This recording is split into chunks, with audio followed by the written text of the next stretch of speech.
Hello, this is Storybooks channel. New videos are posted every day. Subscribe and click the bell. In the morning, Susan felt better physically, but her mental state was terrible, and as if to make it worse, an investigator came to her room. "I need to interview you." "It won't take long. Don't worry. I'm told you're feeling better. There's nothing further threatening your health." Easy for him to say. How can a man understand the condition of a woman who's lost a child? And the investigator continued, "The doctors told us that there is a poison in your body, quite rare. Accidentally, it could not get into your body, and in connection with this, I must ask a few questions. 1. Do you have any enemies?" It all started as a long-awaited happiness with a rare celebration, a reunion of high school friends, 20 years after graduation. As it happened, Susan had never seen many of her classmates after graduation. Their school was in the old neighborhood, and just by the 10th grade, the families of many of the boys and girls got new apartments and moved away.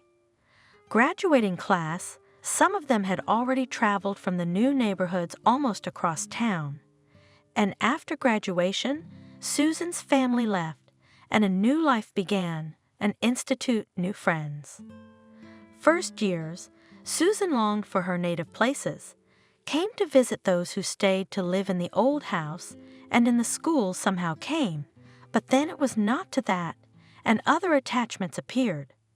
And now, as an adult, an established woman, she was going to meet, in fact, with her childhood and youth, and as she secretly admitted to herself, with her first love. Although there was no love, that is, romance such as in old movies show, she and Sebastian, the first handsome man of the class, and not only.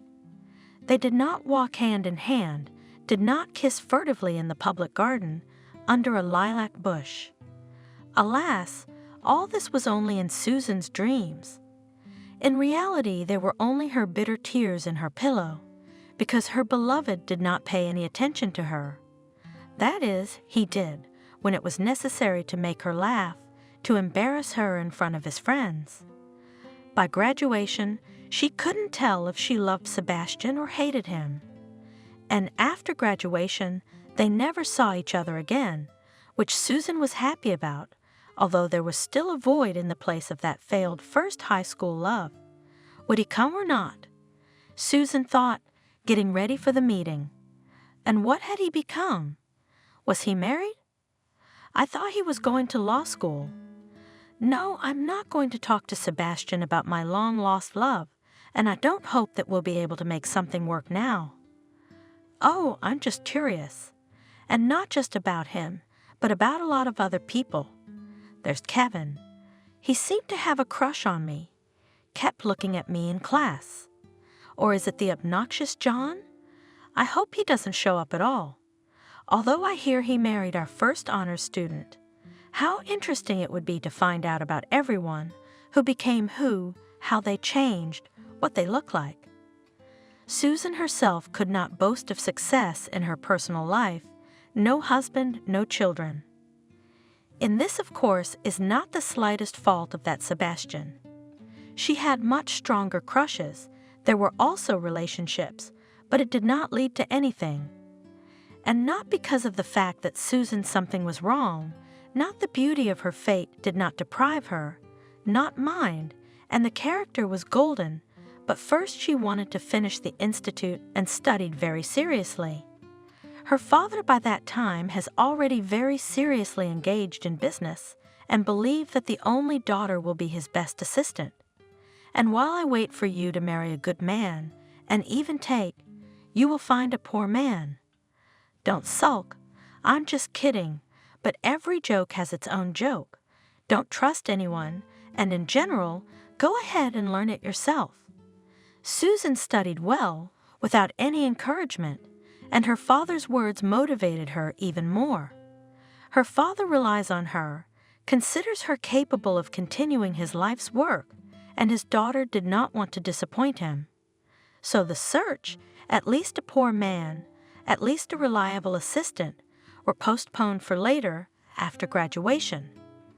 But barely had time to graduate from the institute as my mother fell ill. That is, she may be ill much earlier, but she never admitted it, much less complained. Quiet, modest woman, she used to live in the shadow of her bright, loud-voiced husband, strictly takes care of the house and relatives. Any indisposition, even a slight runny nose of her husband or daughter, led her to despair, forced her to develop vigorous activity to save the sick. And her fatal disease Procaroli Valley hid and from relatives and from themselves, and only when, apparently, it became unbearable, went to the doctor, but it did not hide. Even when she was diagnosed, urgently hospitalized, she did not talk about why she would have to leave home for the first time, perhaps, for the first time. It was nothing. Just a checkup, a week or two at the beach, and that's it. She comforted her daughter. You just take care of your daddy. I showed you where the chamomile tea is for him. Make it. He's got a stomach and eat right. Don't go to my place. I'm well fed there. I don't need anything. Of course, Susan called the information desk the same day to find out her mother's condition and was struck dead by the response of the woman on duty. Oncology ward, go ahead. The next day, they went to the hospital with her father, both to see her mom and to talk to the doctor. His words were even more horrifying. How could the disease be so neglected? If only she had gone to the hospital a year earlier. It's already stage 4. Of course we'll start treatment, and don't be so frightened. Hope for the best, but she never complained about anything. Father was breaking his fingers. I beg you, I'll sell everything for any money, just so long as she's alive. She doesn't complain now. On the contrary, she's eager to go home, and we'll probably discharge her soon. You'll continue your treatment at home. Money can't solve everything. Moreover, I will tell you that it will not always help. Don't throw away that money, and don't torture the patient. It's her optimism that gives me hope, and it may be the best medicine. Susan and her dad walked out of his office, wobbling with grief. Couldn't Mom be helped? They tried to cheer up in front of the room, but Mommy, as always, understood everything from their faces. Well, I told you not to come. You're just scared for nothing. How could you not be scared? I can see they're both turning green. Look at all the really sick people lying here. And what about me? Yes, I'll be discharged one day and everything will be the same. And in this hospital, I agree, the air alone would make any healthy person sick. And discharged her discharged. But what is there still?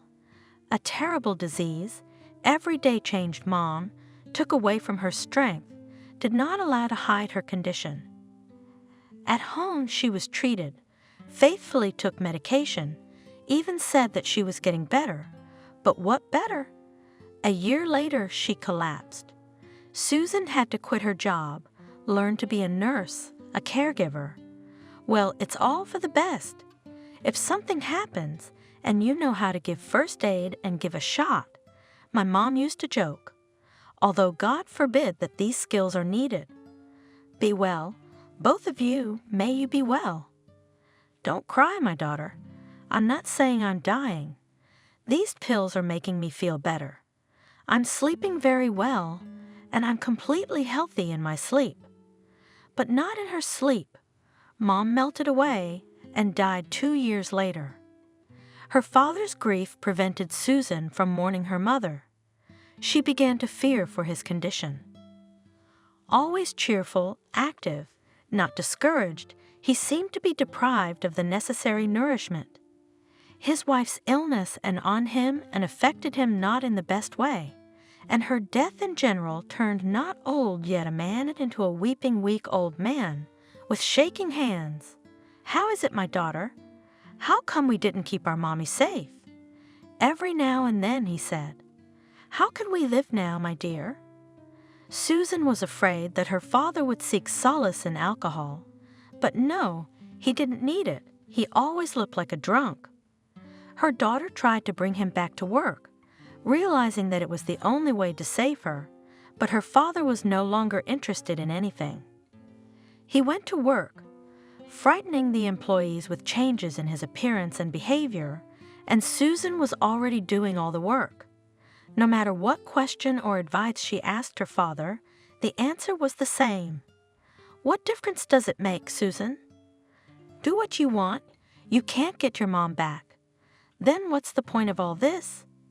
In the end, Susan called a doctor.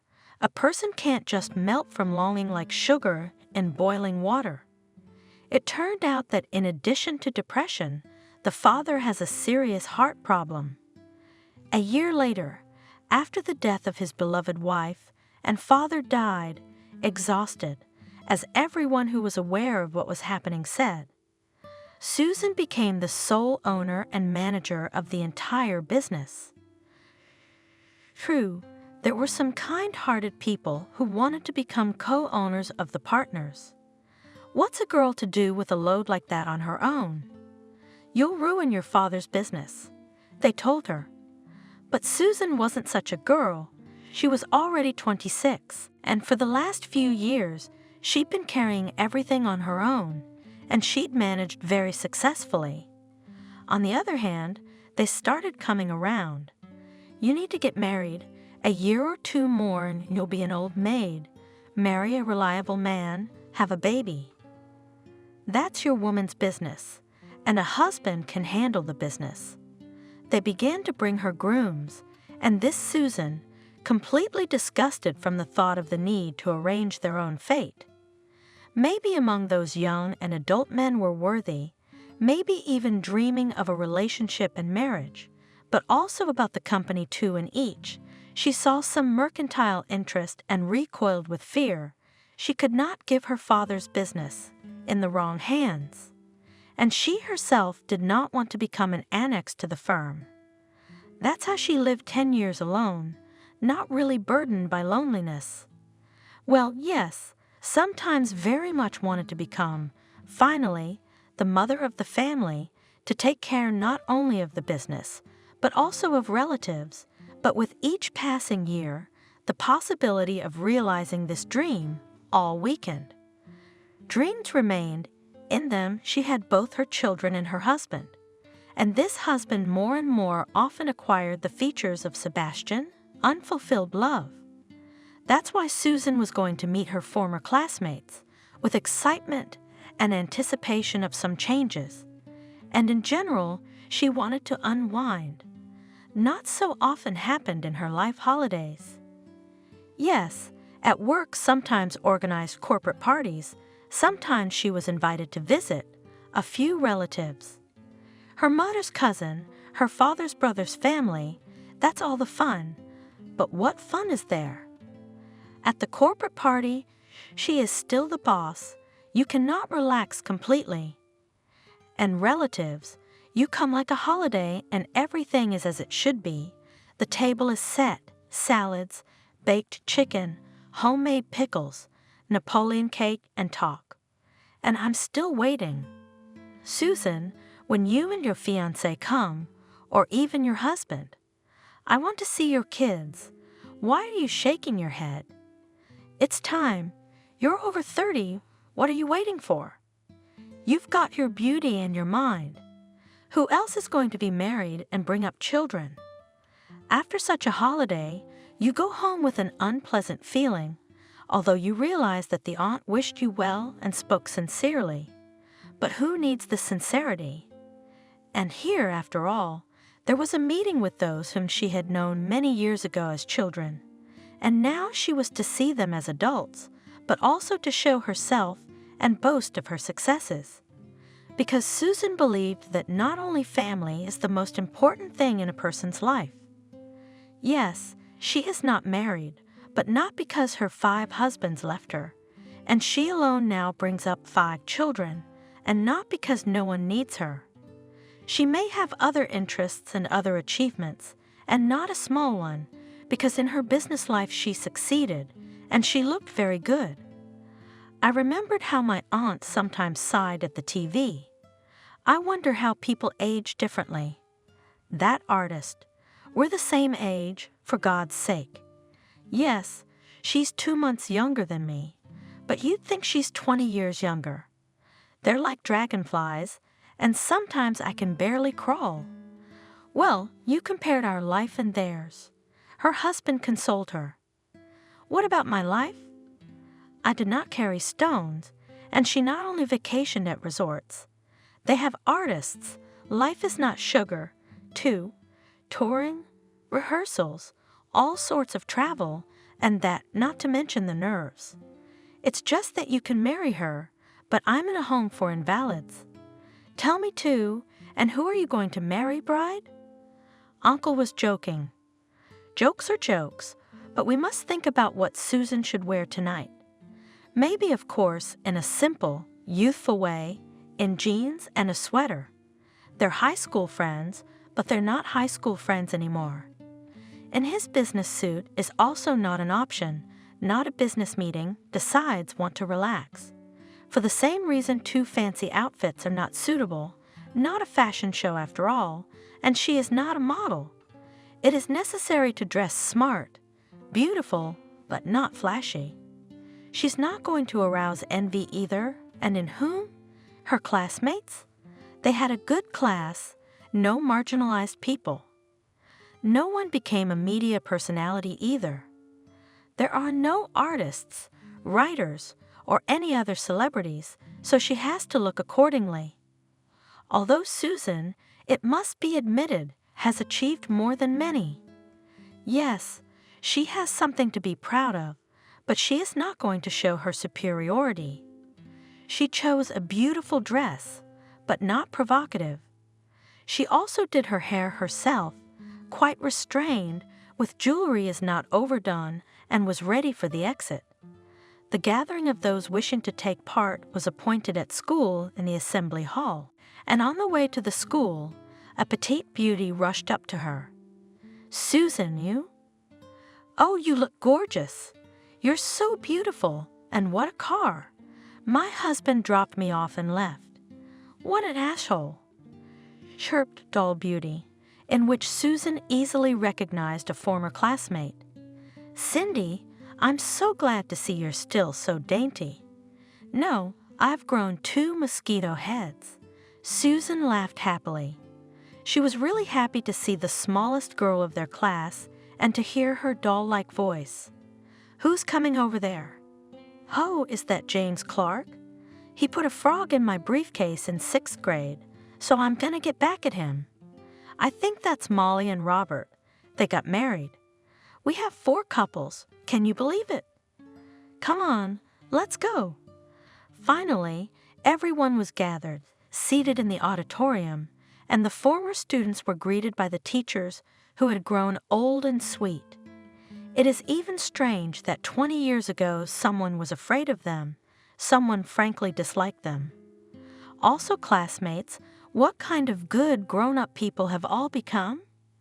It's hard to imagine that once these same people were nasty, mischievous, and fought. Susan looked around furtively, but Sebastian was gone. One of the girls suddenly pulled out a thick notebook that looked familiar to many. Look what I have here. This is the questionnaire that everyone here filled out in 10th grade. Let's remember what we were like 20 years ago, what we dreamed of, and who had what come true.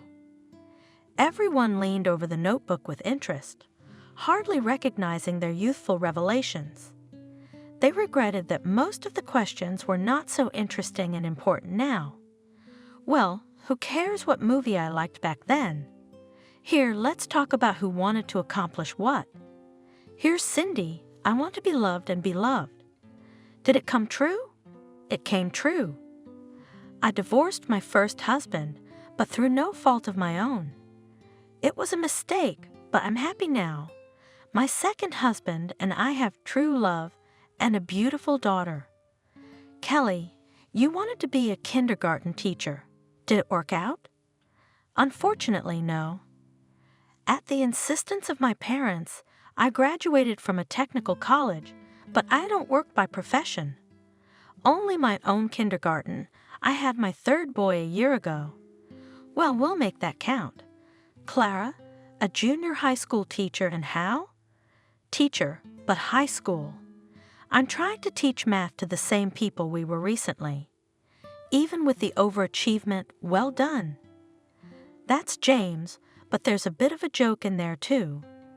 I want to be bold. I want to be brave. I want to rip your clothes off. Whose notebook is this?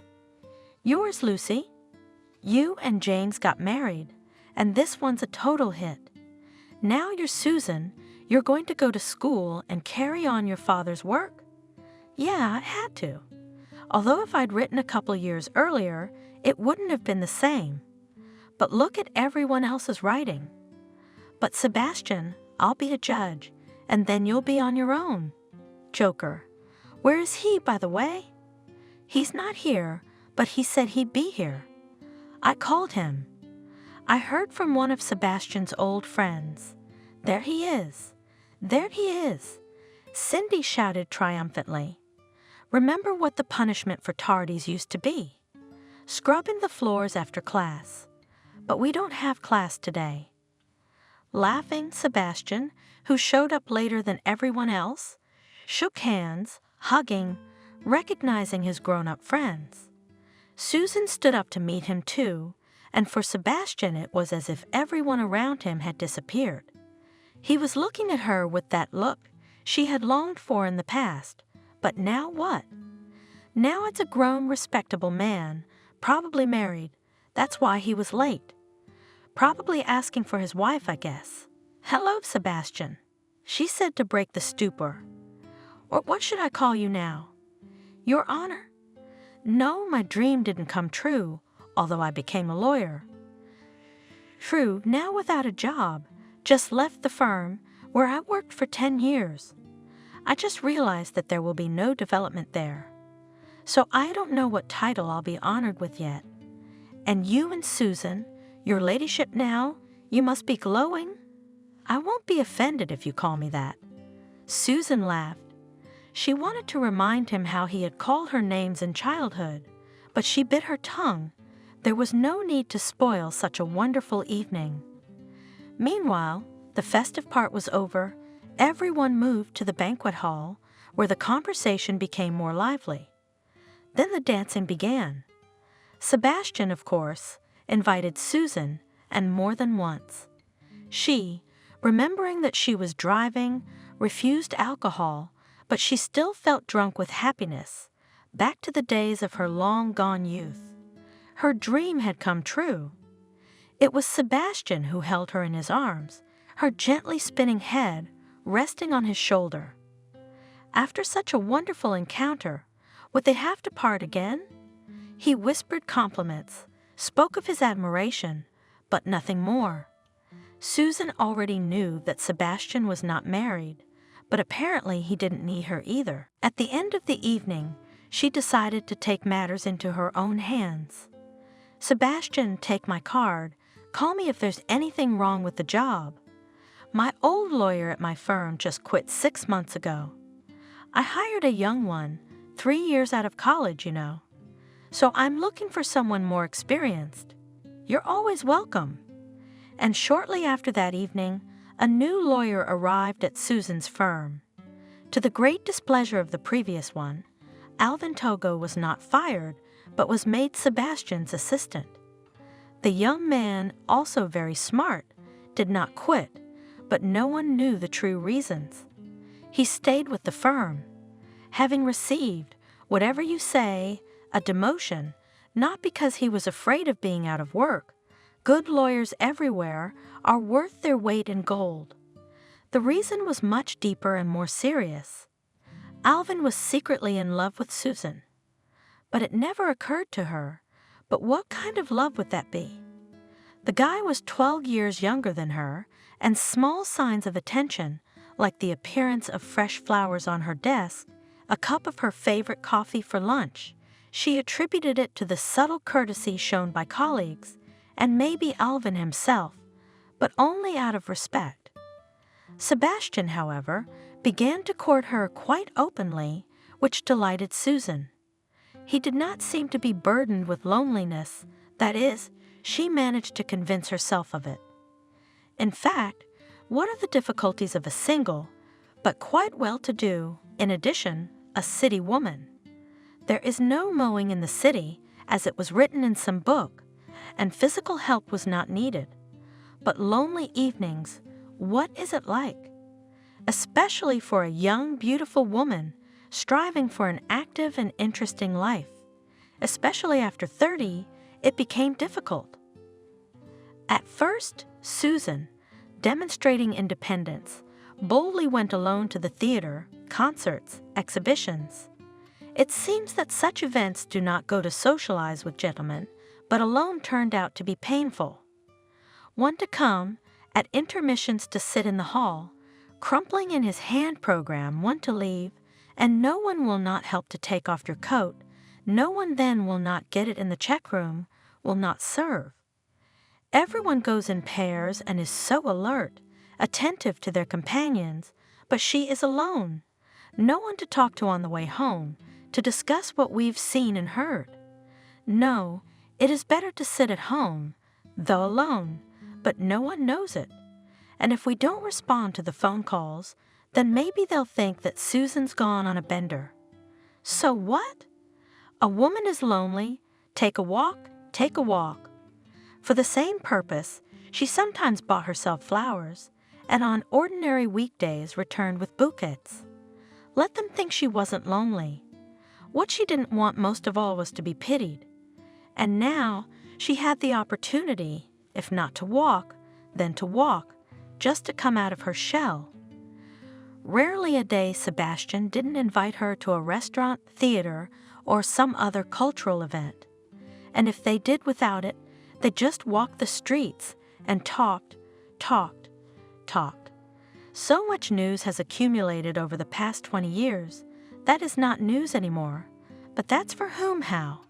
They had to get reacquainted. They didn't talk about their school past. Unfortunately, there was nothing to talk about. Susan confessed that she was in love with him and resented his relationship. Yes, I was a fool, but honey, don't you realize I was head over heels in love? I didn't know how to express it. A lot of guys do that. Teasing, pulling pigtails. First grade, yeah, but 10th grade? But enough about that. It's funny to take offense at things that happened long ago. I mean, really, now that we're together, I can make it up to you, right? I guess so. And I guess I'm finally happy. Susan felt happy for the first time, and so did Sebastian, who was not only winning Susan's heart, he was almost the boss of the company. Not even a year later, the owner had written a general power of attorney for him, which meant that he had full control over all matters and finances. To the chief accountant's somewhat perplexed question, Susan replied, "What's the big deal? Sebastian is already fully aware of everything, and he and I are getting married. Yes, the application has been filed, and we're getting married in a month." The news traveled around the firm. Someone rejoiced for the lonely to this boss, although some, of course, admired the dexterity of the young man. And there was one person who was truly saddened by this news. Alvin. He still held the position of paralegal and was sitting idle more and more often, Sebastian less and less often privy to his affairs. It frustrated and annoyed the young man, but for the time being, he was dying to be near the woman he loved. Perhaps he hoped for reciprocity, that someday he would be able to confess his feelings to Susan. But realizing that Sebastian had beaten him to it, he wrote a statement and went to his boss to sign it.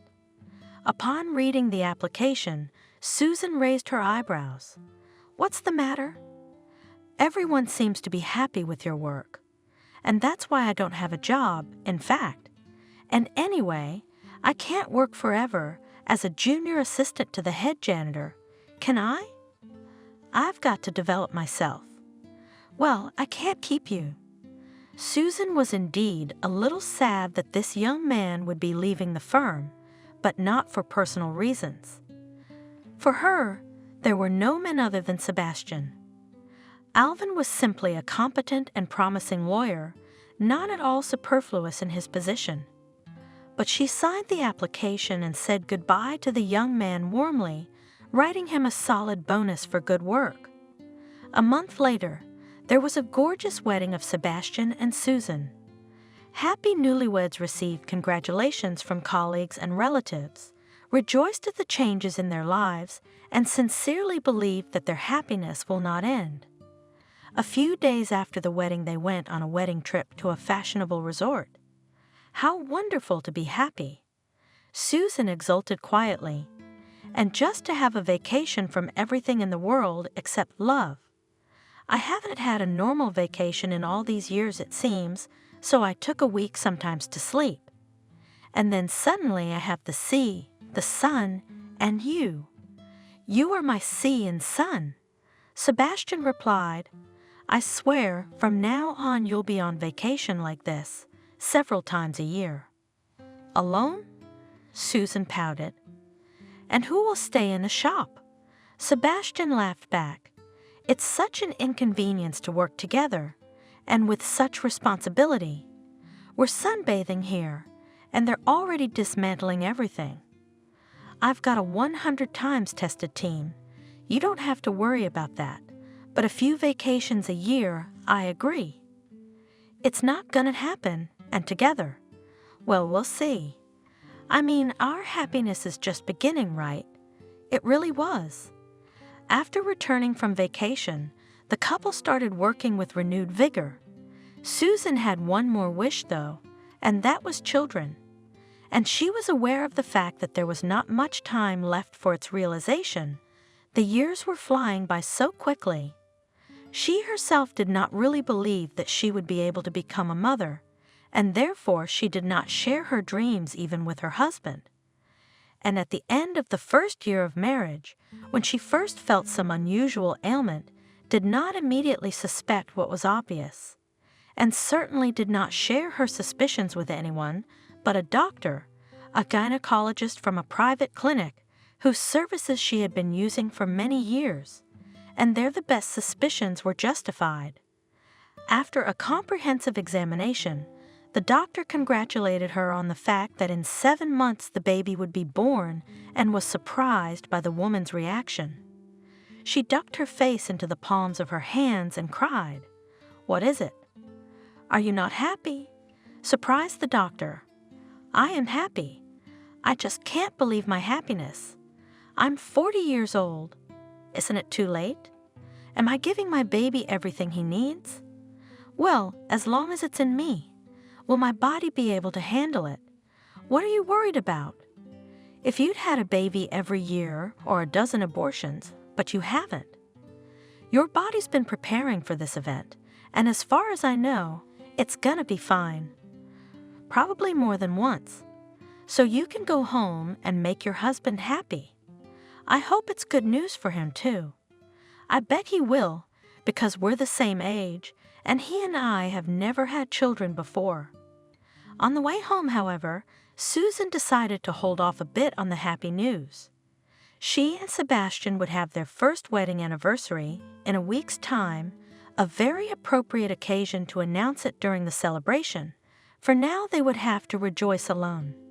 However, that joy was suddenly overshadowed by a call from an old friend. "Susan, I'm sorry if I'm upsetting you, but I think you should know this. I was walking downtown today, and I was shopping, and as I was walking past the restaurant, you know, the one next to the shoe store, it has these big windows. So, through the window I saw your Sebastian at one of the tables, and he was not alone, but with a very interesting blonde. Thank you. How much do I owe you for this information?" Susan said dryly, "I knew I'd be left to my own devices. It's my fault. My friend was upset. I believe my husband. It must have been a business meeting. He has to meet with his partners a lot.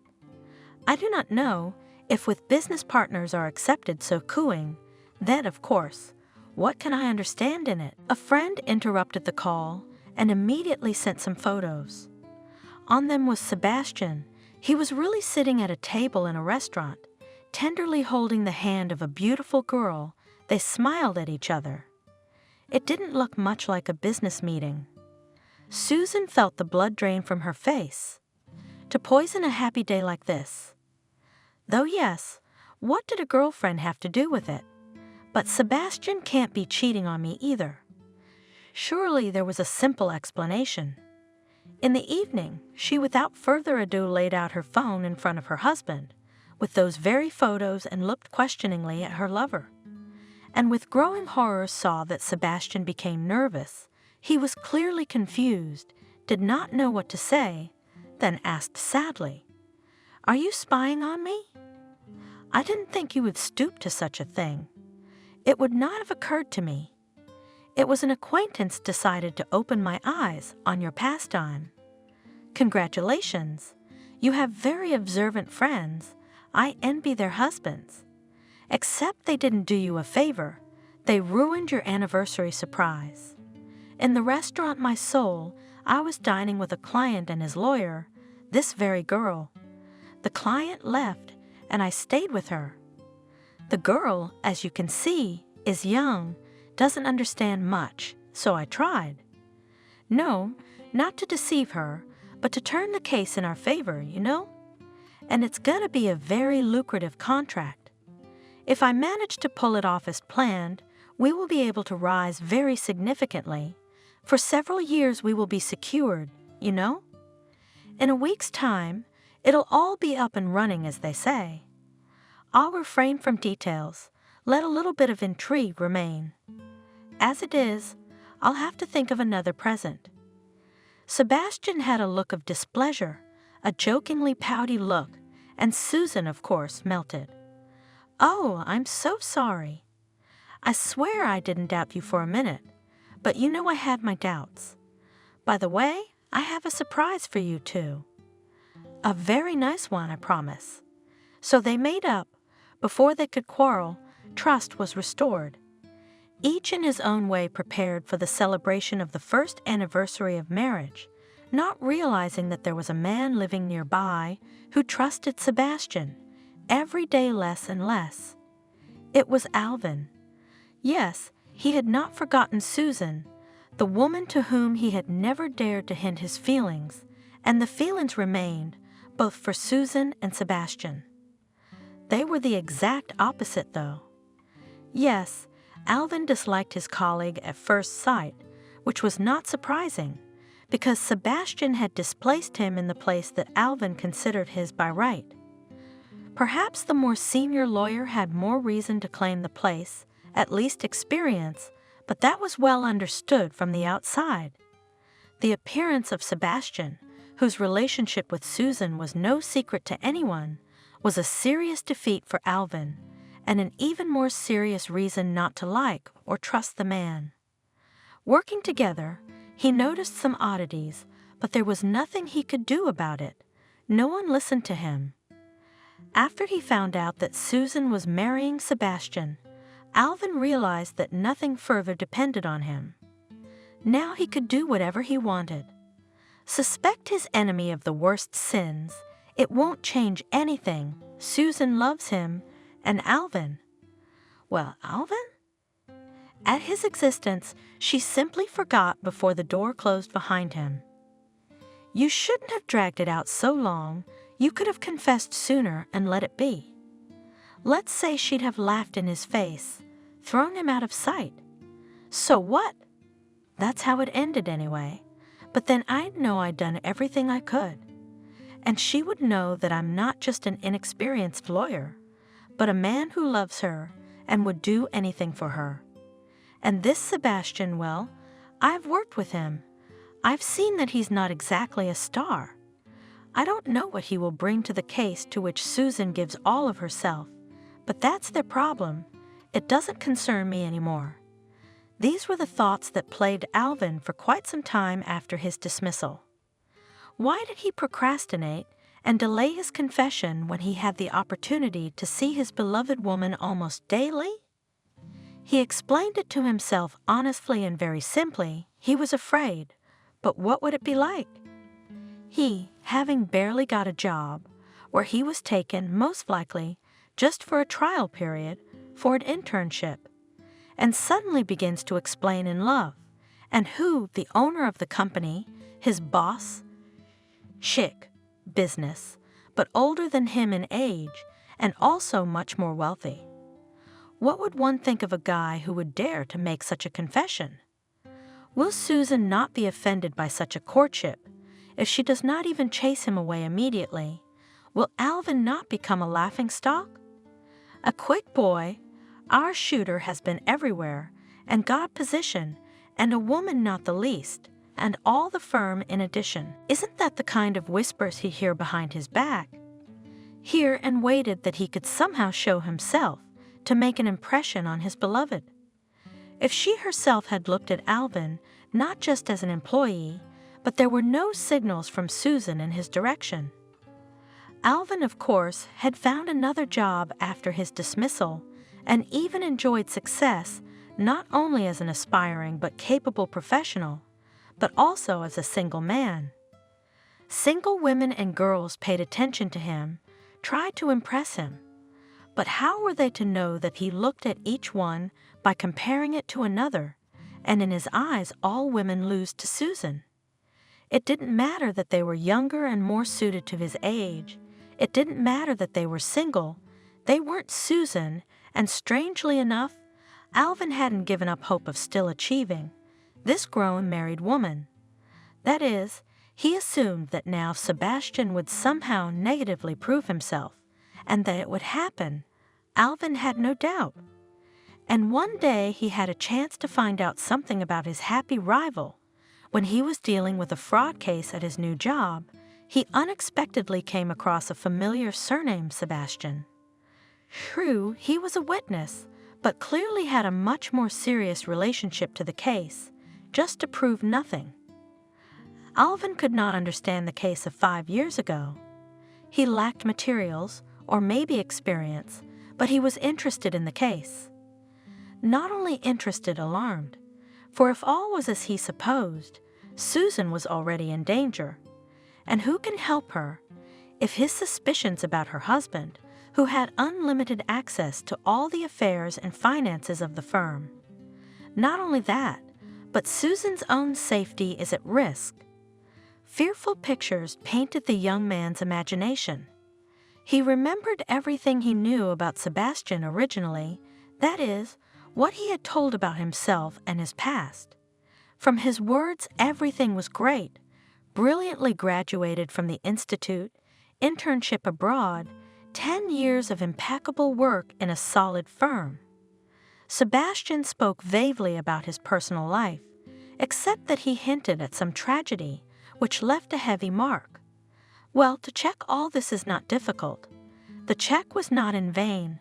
Sebastian had certainly graduated from the institute. The diploma was genuine, but here are the grades in it. Yes, this graduate was far from a red diploma. But further on there was such a confusion that Alvin could not figure it out on his own. Realizing that he had reached a dead end, he turned to an old friend, whom he considered his teacher. He met with him and stated his request. The friend looked at the initial data, asked, "What's this? Alvin is a private detective, has decided to become a private detective. What's this Sebastian you're so interested in?" "Yes, there, William, rather personal interest is involved, but I want to expose the villain." "I mean, everything is a lie. And for what purpose? A good person could get hurt. That's what I don't want.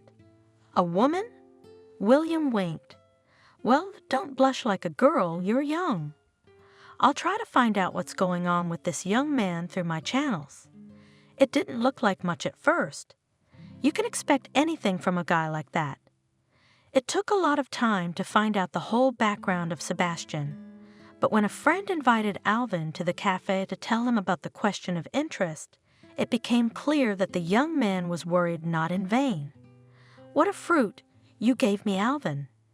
Next to him not only your good man, but as if you and yourself in danger was not. I'll tell you one thing, Your Sebastian didn't graduate from college for nothing. In the end, he learned to bury in a way that even Sterlitz would envy. So he worked after his studies in several firms and everywhere successfully, for his own pocket, but he almost always left like a goose out of water.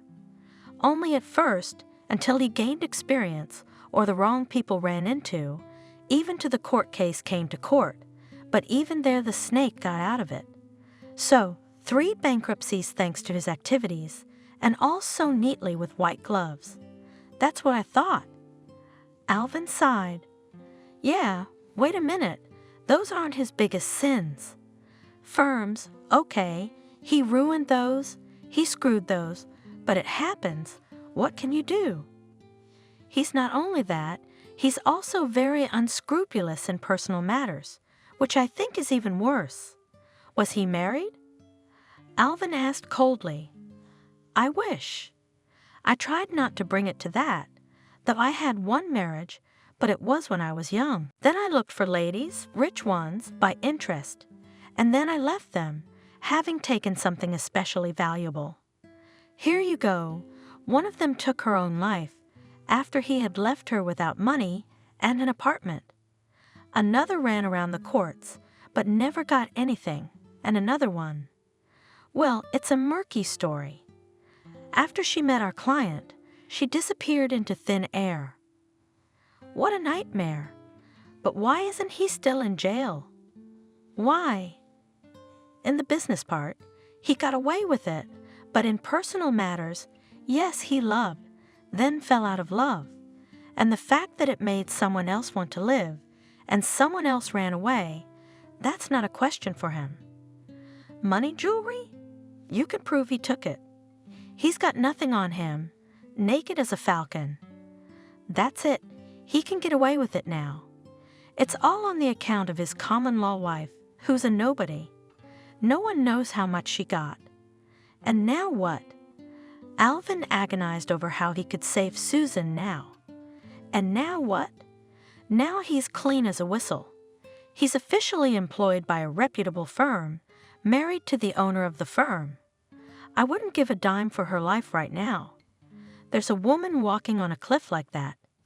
Is she the reason you brought it up? Yeah, Susan, but they've been married a year. But he's been sitting tight.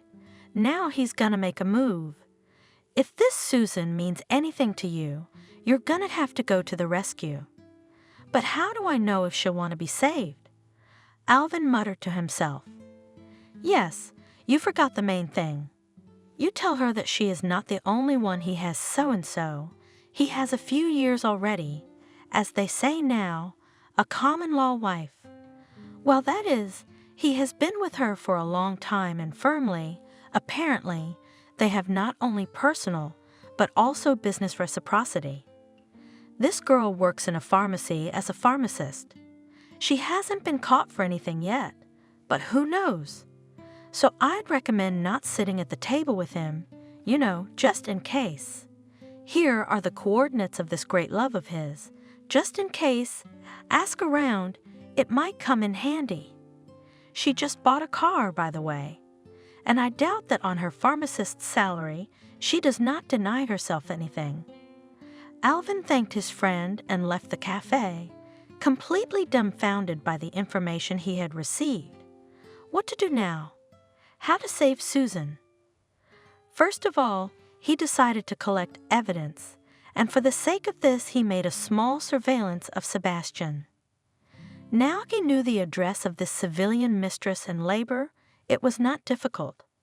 Soon Alvin had pictures of Sebastian helping the girl out of the car, walking with her under his arm, kissing her tenderly near the entrance. But what to do with it next? Just show Susan around. Meet up and tell her everything I've learned?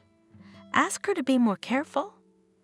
Any of those actions might not accomplish the desired goal, and they could easily antagonize Alvin, but it was dangerous to hesitate, and he couldn't help but agree with his friend. As a result, he decided to call his former boss and say that he knew something about her husband. I'm sure she'll agree to meet, and it'll be easier to get it all out in private. "Hello, Susan. This is Alvin, the lawyer you used to work for, remember?" "Of course, Alvin. Good afternoon." The woman wasn't exactly pleased, but she sounded friendly enough. "Oh, this is about to change. How can I put this delicately?" "I'd like to meet you, Susan. I have some information that might interest you." "What kind of information? Can you be more specific?" "The thing is, I'm running out of time, so I'd like to know how important it is." "Very important, and above all, for your safety. I'd like to tell you about your husband, Sebastian. Believe me, he's not quite who he says he is." "And who is he?" With a scornful sneer, Susan asked. "An American spy."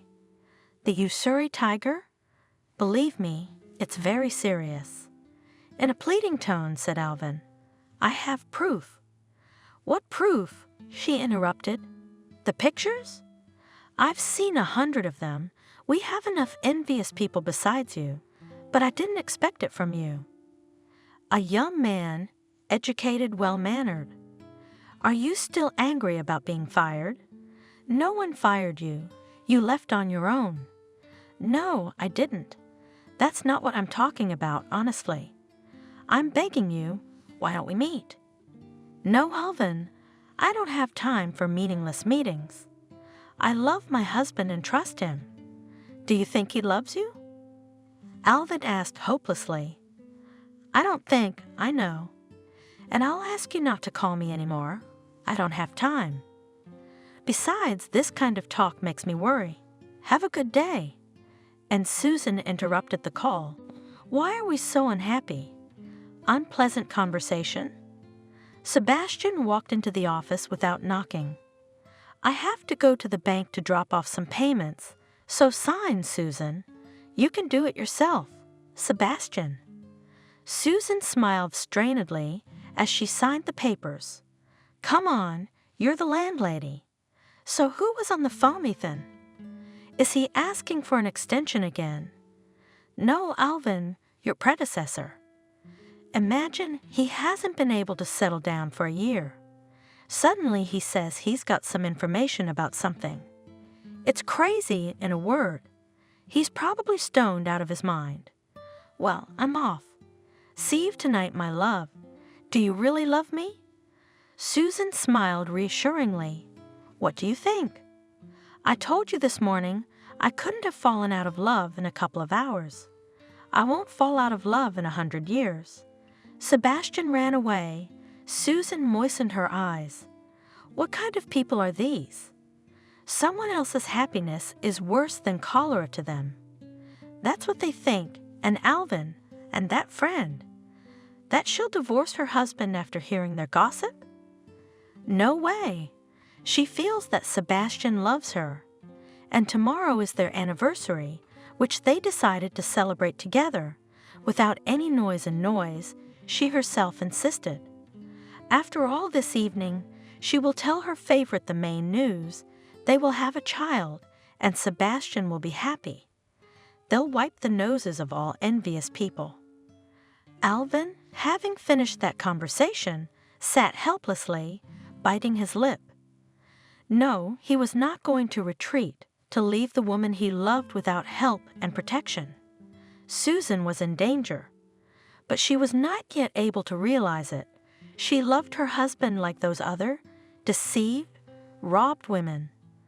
But he will do anything to ensure that Susan is spared such grief. Yes, having ascertained everything, she will probably suffer a lot, cry, but she will be alive and well, and Sebastian, the scoundrel, will get nothing. Better still, if it were possible to put him on trial, he deserves it. So he'll go to Susan's office now, tell her everything he's learned from William.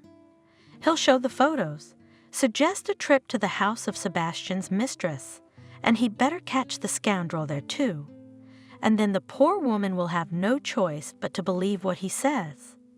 Yes, most likely it will not add sympathy to Alvin himself, but there was no such sympathy. So let it all stay as it was, and maybe sometime later she would realize who the real friend really was. He thought hopefully. With such thoughts, Alvin and moved towards the office, hoping to catch Susan in place and alone, not always Sebastian hanging around. He was in a hurry, rehearsing in his mind the forthcoming speech, but Machine, as always, carefully watched the road. Alvin never broke traffic rules, and this time, coming to an unregulated crossing, he was sure that he had done everything right. He looked at the road, it was empty.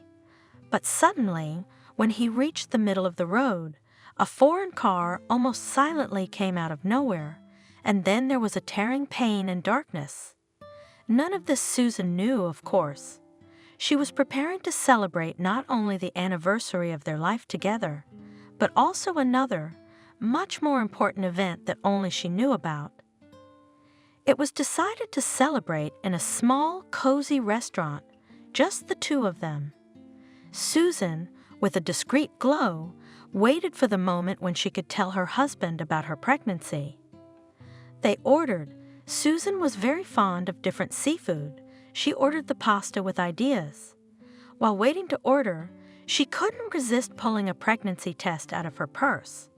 And here was my anniversary surprise, and was unpleasantly surprised by her husband's reaction, the joyful anticipation on his face, suddenly replaced by bewilderment and fear. "What is this test? You mean you're pregnant?" he asked without any enthusiasm. "Are you not happy?" Susan was surprised. Now it was her turn to be scared. "Come on, honey." Sebastian pulled himself together. "I'm happy. It's just so sudden. That's why I was surprised." "Well, I'm happy, my dear." "Of course I'm happy. I thought you were frightened." The woman said, offended. "Who wouldn't be? We are no longer young. The emergence of a child, it is a risk, above all for you. It's such a strain on the body." "No, don't think so. I'm not discouraging you.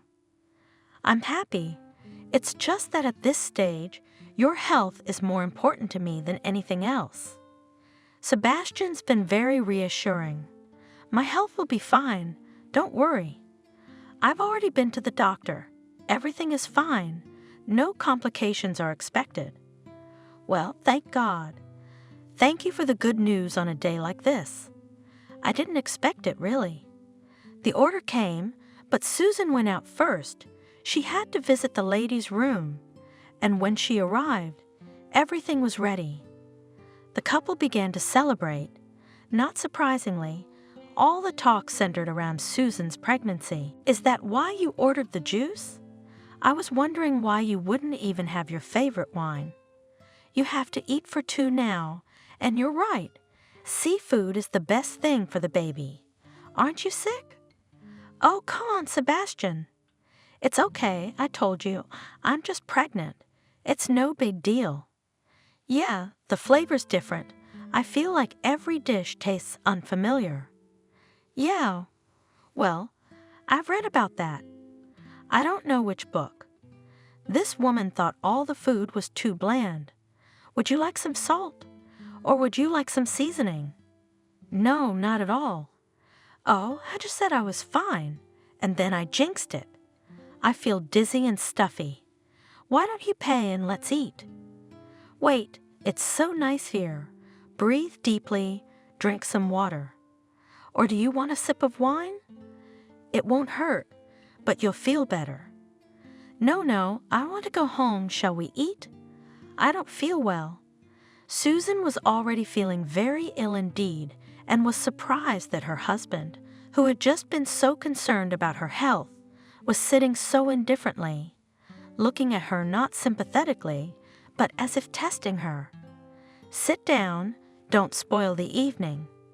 In Sebastian's voice there was a cold chuckle, but his voice came out as if through absorbent cotton. Everything was blurring in front of her eyes. Susan tried to get up, but her legs buckled, and she fell as if she had dived into some suffocating blackness. An ambulance was called, and Susan was taken unconscious to the hospital, where she was immediately admitted to the intensive care unit. Only the next morning, the woman regained consciousness. She remembered everything: the restaurant, the seafood. "I'm sure she's poisoned. That's why I thought the flavor of those mussels was so weird. I'm gonna sue that restaurant. Oh my God, my baby!" The doctor came in, checked her reactions, calmed her down. There's no further danger to her health. It was a serious poisoning, and you're lucky the doctors were called quickly and responded appropriately. And that you didn't drink alcohol, or they wouldn't have been able to save you in time. But your child was less fortunate. You unfortunately lost him. How? That can't be true. I needed that child so badly. Is it because of the Dan mussels? I'm afraid the mussels had nothing to do with it. The doctor shook his head. I have already informed the police. A rare and dangerous poison has been found in your stomach. When your condition stabilizes, an investigator will come to see you. What condition? What investigator? My baby. Oh my God, I've been waiting for him. And Sebastian? She realized. Is my husband here? Did he poison himself too? No, he didn't come. And I think he's fine. Don't worry. Susan had nothing to worry about. Her long-awaited child would never be born. Here's Sebastian. Why doesn't he come? Yeah, well, they probably just won't let him in the ICU. They'll move him to the ward and they'll see each other. She was transferred to the ward the next day, but the first thing that came was not her husband, but the investigator with his questions about whether she had any enemies. What enemies? Not the waiters, not the cooks. No one knew I was going to be in this restaurant. Susan exclaimed, and Sebastian suddenly stood before her eyes. He looked at her questioningly and urged her, "Have a sip of wine. Let's sit down. Don't spoil the evening." So he wanted to keep her in the restaurant, wanted to aggravate her condition? But that can't be. Sebastian is her husband. He loves her. He was happy about the baby. And what did Alvin say about the danger? Why does Sebastian not come? For if they saw each other, all doubts would be shattered. She felt sick again and interrupted the investigator with an irritated question. "Are you trying to get the restaurant workers off your back? It's clear that I poisoned myself with their seafood. It tasted weird to me right away. The remnants of the dish you didn't eat were sent for examination. They were found to contain poison." The investigator sighed. It had nothing to do with the mussels or the rest of the food. Susan dialed her husband's number, but he didn't answer. Probably busy or driving to my place. Hopefully, the woman thought. But Sebastian did not arrive, and his phone was subsequently turned off. There was no strength to think about what it meant. Her condition improved, but then again she felt sick and weak, depressed, and sometimes unable to get out of bed. Only after 2 weeks, Susan felt that she could get up, walk, live on. And everything would clear up with Sebastian, probably, because he couldn't have disappeared without a trace. She looked out the window. The weather was beautiful. I should at least go out to the garden, get some air. This atmosphere is making me feel worse, she thought. She sighed, smoothed her hair a little, smoothed her hospital gown, and cautiously went down the stairs. At the first moment, the fresh spring air almost drowned her out. Susan wanted to ask someone to walk her to her room, but changed her mind. "It's nothing. I'll just stand, breathe, and come to my senses. I have to get used to the air of freedom and independence. There would be no one to pick me up from the hospital." She had already realized that Sebastian must have abandoned her. It was up to the investigators to determine how much he was to blame for what had happened. Susan did feel better, and she wandered slowly down the path, enjoying the rays of the sun, the pictures of waking nature. She didn't want to think about bad things, but nothing good came into her head, so she enjoyed the peace and thoughtlessness. The other patients were wandering the street, some alone, some apparently with relatives who had arrived. Suddenly her gaze caught on some familiar face, Alvin. It was he who strode hesitantly toward her, leaning on crutches, with his plastered leg out in front of him. She had been thinking of this young man recently. "Alvin?" Susan exclaimed. "How are you here?" The young man looked at her at first, as if not recognizing her. Then he perked up. "Susan, are you ill?" "I'm sorry. I didn't recognize you at first." "I am." He nodded at his leg. "Car accident, second day back on the road, learning a new means of transportation." "What about you?"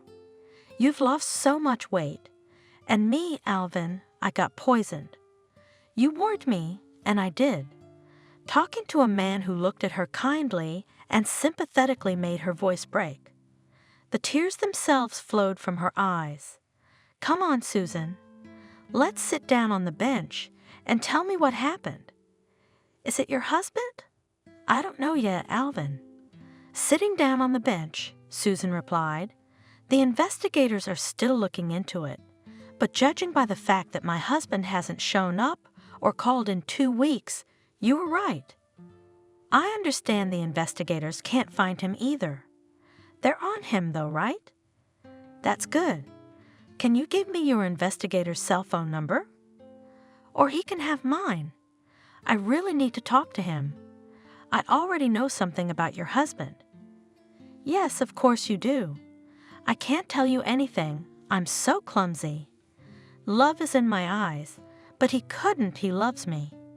In the meantime, Alvin, tell me what you know. And one more thing. I'm sorry I didn't believe you that day. Who knows? If I'd agreed to see you, we'd both be well. No one can know that, but why don't we go to the ward or the lobby? It's getting fresh. You don't need a cold." They sat down in the lobby. Alvin began to tell everything he knew about Sebastian, about his previous jobs, about his relationships with women, and about the fact that he still had a mistress. "A friend told me he's an investigator. He found out everything. I was horrified. I rushed to you. That is, I called you first, but it's clear that you didn't believe me. I thought I'd come and show you the photos.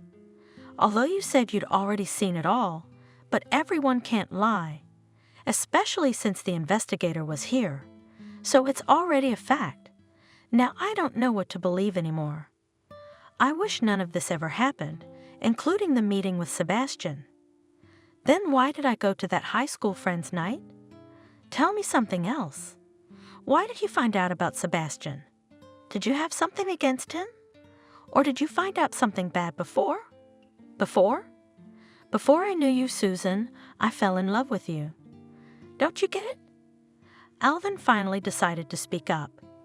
"Yes, at first sight and forever. Now I'm cursing myself for not admitting it sooner. I mean, I should have quit my job first, and then I should have confessed, wooed, pursued. And then maybe there wouldn't have been a Sebastian. It's nothing, I'll just stand, breathe and come to my senses. I have to get used to the air of freedom and independence. There would be no one to pick me up from the hospital." She had already realized that Sebastian must have abandoned her. It was up to the investigators to determine how much he was to blame for what had happened. Susan did feel better, and she wandered slowly down the path, enjoying the rays of the sun, the pictures of waking nature. She didn't want to think about bad things, but nothing good came into her head, so she enjoyed the peace and thoughtlessness. The other patients were wandering the street, some alone, some apparently with relatives who had arrived. Suddenly her gaze caught on some familiar face, Alvin. It was he who strode hesitantly toward her, leaning on crutches, with his plastered leg out in front of him. She had been thinking of this young man recently. "Alvin?" Susan exclaimed. "How are you here?" The young man looked at her at first, as if not recognizing her. Then he perked up. "Susan, are you ill?" "I'm sorry. I didn't recognize you at first." "I am." He nodded at his leg. "Car accident, second day back on the road, learning a new means of transportation." "What about you?" "You've lost so much weight. And me, Alvin, I got poisoned." "You warned me, and I did."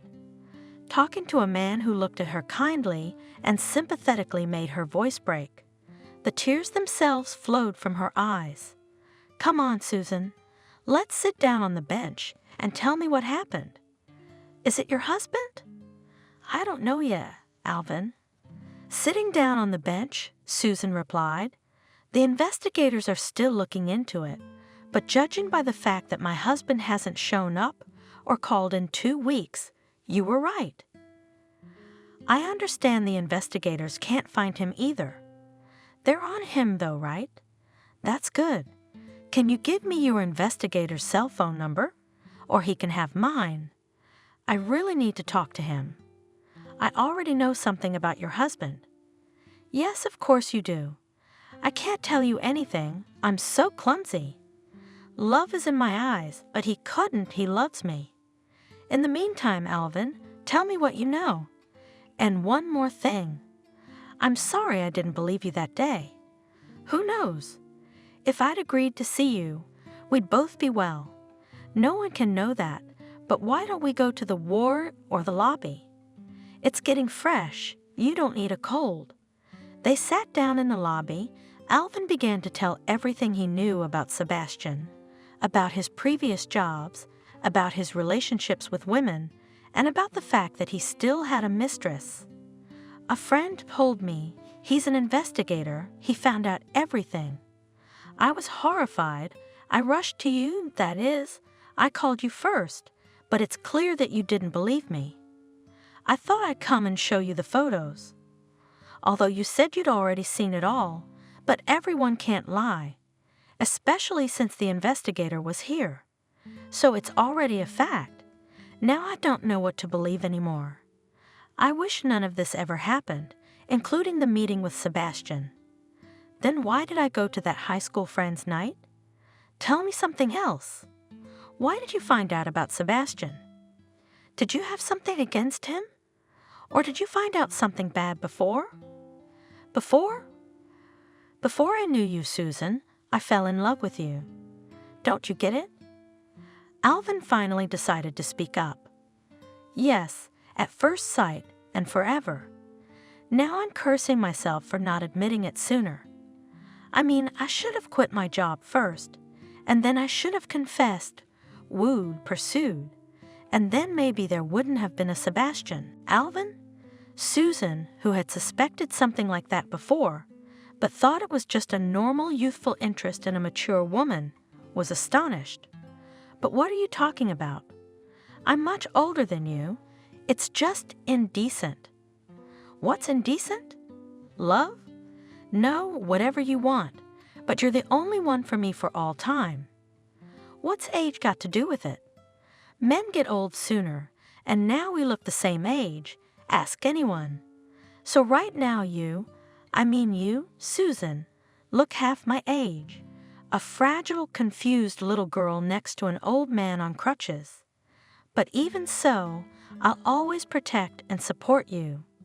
Oh, Alvin, you have no idea how grateful I am for such words, and for everything you've done for me, but I assure you, your infatuation will soon pass. All young guys fall in love with older women, a lot of them. And it's important for women not to imagine things because it's so painful to be disappointed. I've been in love for almost 3 years. Is that not an argument? You married someone your own age and what? Didn't you get any disappointments?" Alvin shouted, but then he realized it. "I'm sorry, Susan. I'm sorry. I didn't mean to offend you. I mean to remind you of something you'd rather forget. I'm not offended, Alvin. The truth is not offended, but let's forget your confession. It's not worth it. I'll never forget it. No, I'm not gonna run, jump, after you on my 3 legs. I realize you're not in the mood for that right now, but you should know that I'm always here to help you with whatever you need. I'm glad I could admit it. I'm sorry, Alvin, that I can't do anything to answer your confession, Susan said tiredly. I'll call the investigator tomorrow morning, tell him about you, give him your phone number. You have no idea how grateful I am for everything, and for your confession too. Now let's go to our rooms, or the nurses will lose us. I'll probably be discharged in a few days, but we'll see each other again, won't we? I hope so. I realize we don't have time for all that right now, but I don't think you'll be able to stop me limping someday. Maybe walking with a cane will make me look respectable. Alvin smiled. Susan returned his smile, though she looked a wreck herself. That night, she hadn't slept well, all the while remembering Alvin's words, his confused, sometimes belittling look. After what had happened, would I ever believe anyone? Even this boy who seemed so sincere? He's done so much for me. But even if he's not cheating now, the time will come in. No, I can't take another loss, she thought. The next day, Susan was discharged. She went to say goodbye to Alvin, said she had given the investigator his words and phone number, and there was no further conversation between them. I'm in a hurry now, Alvin. I have a lot of things to fix in my life and at work. But we know each other's coordinates. I hope we'll meet again and talk. I really hope so, answered Alvin. He took her hand, but did not shake it, but kissed it gently. Susan, unexpectedly for herself, bent down and kissed the young man on the head, then straightened up and walked away without looking back. She really had a lot to do. She called the office and asked them to send a car to pick her up. When she got home, she cleaned herself up in an hour, trying to wash away the hospital odors and all the worries of the last few days. Now she had to be businesslike, decisive, and strong. Walking through the apartment, Susan saw that Sebastian had already moved most of his things out. Well, that's good. Less worries, less memories. And hopefully he wouldn't come back. We should change the locks, she was thinking, and the rest of the stuff in the garbage bag and put it in the dumpster. But that could be done later. But for now she had to go to work, find out what was going on. Sebastian was making some kind of super favorable deal. We'd have to see how it turned out. She got there just in time, that is. She had already missed a lot of things. During the year of her almost reign in the firm, Sebastian had managed to slowly transfer quite substantial sums to his account. But all the claims were signed by you. What could I do? The accountant said dejectedly, I tried to inform you, but somehow you didn't pay attention. Yes, of course. No one blames you, Susan replied. She also looked at the plans for the new deal, which seemed intended to be a surprise for the wedding anniversary. Fortunately, the surprise didn't work out. With new sober eyes, Susan saw that the deal was not only unprofitable, it would be ruinous. Sebastian decided to transfer almost all the money to the account of a front company, apparently registered in the name of his mistress. Susan was in time. She managed to revoke the power of attorney and prevent this transaction from taking place. But what Sebastian had stolen, well, what can you do? There's no way to get the money back. But he'll have to answer for what he's done, and his mistress probably will too. It's unlikely he got the poison himself and poured it into her muscles. The next day, Susan went to the investigator, wrote a statement against her husband, accusing him of theft, fraud, and possible poisoning. She realized it would be difficult to prove anything, but her husband's past should have motivated law enforcement to track him down and try to prevent at least future crimes. This time the police, who had long tried to tie this man to any real crime, were quick to act. Sebastian and his mistress were detained at the airport. They already thought that the deed was done. Only happiness awaited them further, and the detention was a very unpleasant surprise. After all, they were already ready to celebrate their victory, anticipating a rich and happy life abroad. Yes, that Susan was still alive was a setback. Oh, Sebastian, I told you we should have kept her in the restaurant as long as possible and talked her into a drink, but I'm worried. Who knew that old fool would get knocked up? She's almost 40. A decent woman should be babysitting grandchildren at that age. Anyway, I called the hospital. They said she's in serious condition. I don't think she has time for that now. Well, everything's fine, and we'll be happy and free soon. The main thing is to get the principal into my account on time. Just during this conversation, the police approached the couple and asked them to follow them.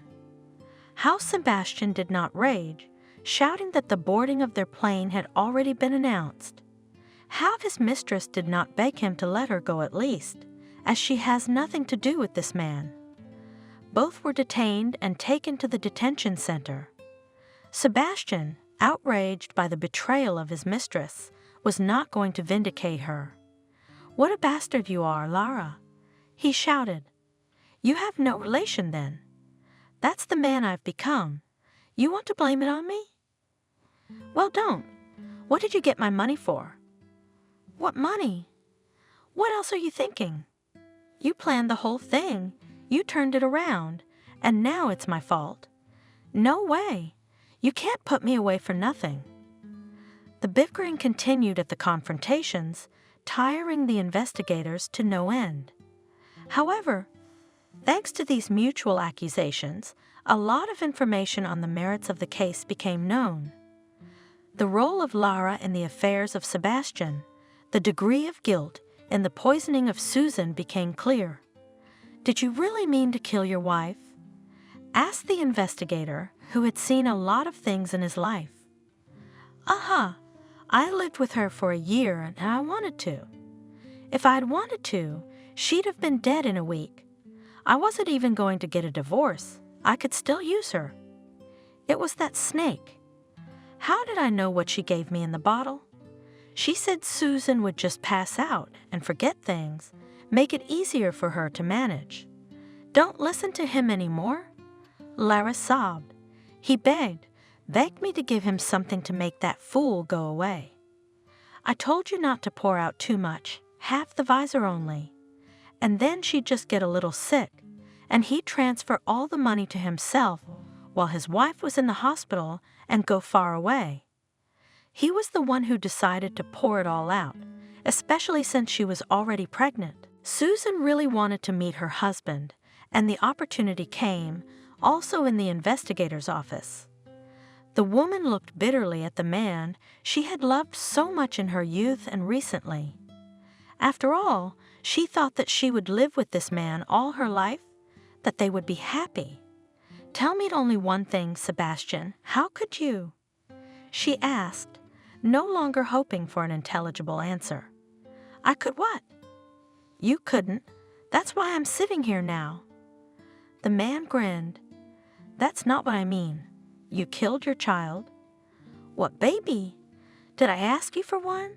Have you thought about whether I need a child?" "What do you mean you asked for it? Marriage is about having children." "No, but I still thought you were smarter than that." "What marriage? What kids? Now you think we had a bourgeois marriage. We had a union of interests. You got your share of happiness at your age, and I got my share of money. And if you hadn't been such an impenetrable fool, we would have parted too, to our mutual satisfaction. You should be grateful to me now that I got rid of that baby. An elderly single mother, wouldn't you agree, is not the best character." Sebastian looked at her defiantly and mockingly. "You were after me on purpose, weren't you? What if I hadn't come to the class reunion then? You've got a lot on your mind, sweetheart. I didn't even know about you. Well, you came along, so what's to miss? If it wasn't you, it would have been someone else. How many of you fools, who in the pursuit of money at 40 years old remembered that it would be nice to get married. You want love, and I'm a kind man. Give you love, but you have to pay for everything so that I could provide everything for the one I really loved. You could work. You had an education, right? So I worked as hard as I could. For you, working means working hard, letting life pass you by. But some people have other interests. So you dragged your sweetheart into it. You'll both go to jail now. Isn't that what you call life passing you by? Susan still couldn't understand what he was looking for. Well, we'll sit. We'll do time, but we'll get out. They won't give us a life sentence. Don't worry about us, honey. Worry about yourself now. You'll spend the rest of your life alone. Susan was not going to appeal to his conscience. There was no point in appealing to such people. Well, you're not afraid of the court. You're not afraid of prison. But there's another court, God's court, and there's a harsher sentence waiting for you. But this apparently did not frighten Sebastian at all. At these words, he simply laughed in the face of the woman who loved him so sincerely. She learned more about his pranks during the investigation. Yes, she is not the first victim of her lover. Such numbers he has done before. In recent years, he really paired with Lara, his accomplice, whose education and place of work allowed to neutralize in time, trusted women, slipping them various drugs. He could not achieve a stable income through work because he had failed in his profession. He studied with difficulty, and at the first place of work he showed himself so that he got into the unofficial blacklist. The first serious check, it could easily reveal. But Susan herself brought him to her company, so the personnel department accepted him without any checks. A friend of the missus. What are you talking about? As a result, Sebastian, for 2 years of work, managed to conclude several fake contracts, very even decent to heat his hands. And only Susan, blinded by love, did not see it, almost paid for it with her life and lost, perhaps, the only opportunity to become a mother. Now she remembered all the little bells that could have prevented the final tragedy. Not even bells, but bells rattling. Still she remained deaf, blind. Poor Alvin. He had warned her, and she had told Sebastian everything. Wasn't that why the boy was still in the hospital? Maybe that accident wasn't an accident either. Alvin was in the hospital. Susan visited regularly. He was recovering quickly from his injury, although the doctors warned that the limp might be permanent. He and Alvin had become real friends, though the young man clearly wanted a more important place in her life. But Susan still felt only gratitude to him, both for trying to ward off trouble and for helping the investigation because of his feelings, which seemed to resonate in her soul. She herself felt younger, lighter, being near Alvin. Sometimes it seemed to her that it was because of his love that she managed to be young and attractive, though she couldn't forget about the age difference. Yes, it happens that a woman of years falls in love with young people, even marries, but it's afterward, for while they are still happy as never before. Anyone can fall out of love and old and ugly. But why not let yourself be happy for as long as you can? I was happy with Sebastian too, even though it didn't last long, even though it ended so horribly, so disgustingly. But it won't be like that with Alvin. He's already proved his integrity. However, I have every reason to shun all men from now on.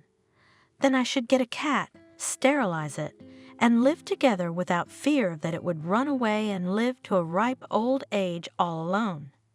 And if I did decide to do something, I still have time to give birth to a child. Yes, I will be an elderly loner, but still a mother, not a hollow flower. So she thought, returning after another meeting with Alvin to her lonely apartment, from which, along with Sebastian's things, seemed to have disappeared and the memory of him. Alvin would sometimes start talking about his love again when they met, but Susan would stop him. If he did not try to start this conversation again, she became a little sad. I guess my Alvin got cold feet. Oh well, that's good. It's good for him and me. But the next time, it just kept happening. And Susan stopped again. Come on, Alvin. You'll meet a nice girl soon. You'll love her. Already met and loved. The young man replied firmly. Even before the trial, Susan filed for divorce to finally cut the scoundrel out of her life. She told Alvin about it when she came to meet him from the hospital. The boy was still walking with a cane, though otherwise fully recovered. They were both to attend the trial, both as witnesses and victims. The trial was a very serious one, involving some previous cases that had remained unsolved, and it soon became clear that Sebastian and his fake girlfriend would not only get away with it, but would receive the maximum punishment. Do you have any regrets about the way things turned out? I mean, about Sebastian. Susan asked Alvin as he walked out of the courthouse after a hearing. I feel sorry for myself for being such an uncommonly stupid person. Believing what? To whom? Not only did I get hurt, lose my baby, but I embarrassed myself. And why feel sorry for him? He knew what he was doing. There's no shame in falling in love. I love you and I'll always love you, even if you send me away for good. I'm not going to send you away. On the contrary, I want you back. My firm is without a lawyer, and he has enough work. Will you come? Susan smiled. You bet. If you asked me to be a janitor, to clean your entrance, I'd love to go. It would be a reason to see each other every day. And give me bouquets and coffee? Don't say no. I know whose job it was. Especially since you got fired, no one's done that. I'll give them to you every day if you let me. No, that's not necessary. We're not going to make people laugh.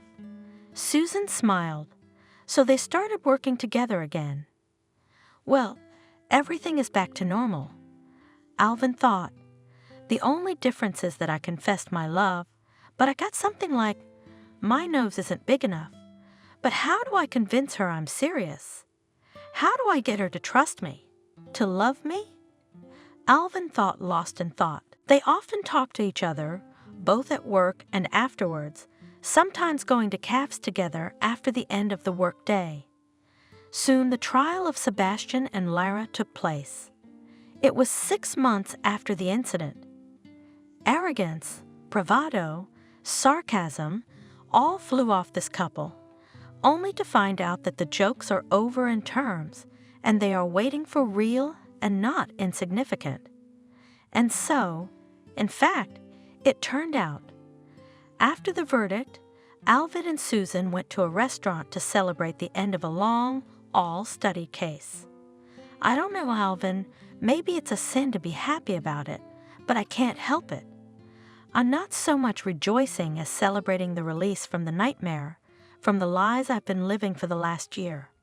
And I really, really hope that nothing like this will never happen again in my life. I don't even want happiness. I just want release from the nightmare. I'm so tired, if you only knew. And so grateful to you for being there for me. I'm sorry I didn't believe you right away. I didn't pay attention to what you said. It would have been funny if you believed me right off the bat. Besides, I could be wrong, but I'm still the party that wants you to be okay and not have him around. And I believe you'll be very happy. I want to make you happy. No, seriously. Susan, is there any hope for me? Do I? Can I hope that for at least 5 years your feelings won't change? No, wait, don't say anything.